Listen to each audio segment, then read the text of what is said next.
సమాధానం చెప్పకుండా లోపలికి రావడంలో ఏమిటి ఉద్దేశం? అమ్మ మీద ఒట్టు పెట్టారు, అందుకే లోపలికి రాకుండా ఉండలేకపోయాను. అంటే నేను చెప్పిన దానికి ఒప్పుకున్నట్టేనా? నేను మీ బిడ్డ నాన్నగారు, మీ మాట కాదని ఎలా అనగలను? మీ గుండెల మీద పెరిగిన రోజుల నుంచి ఈ ఇంట్లో ఎప్పుడు ధర్మం, న్యాయం, చట్టం ఇవే మాటలు వినిపిస్తూ వచ్చాయి. అవి వింటూ వాటి అర్థాలని తెలుసుకుంటూనే పెరిగాను, వాటిని ఆచరిస్తూనే పెద్దవాణయ్యాను. అందుకే ఎక్కడ ఏ అన్యాయం జరుగుతున్నా చూసి సహించలేని వాణయ్యాను. అమ్మ చెప్పిన రామాయణంలో రాముడు దుర్మార్గుడైన రావణుని చంపితే అందరూ ఆయన పొగిడారు, దేవుణ్ణి చేశారు. ఆయన అడుగుజాడలోనే నడవాలనుకున్నాను, నడుస్తున్నాను. కానీ ఒక్కటే బాధ, ఆనాడు రాముడిని పొగిడారు, ఇప్పుడు నన్ను తిడుతున్నారు.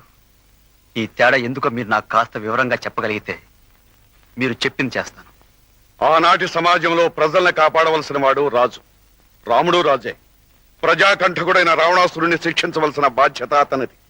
ఈనాడు ఆ బాధ్యత మాది, అంటే ప్రభుత్వానిది.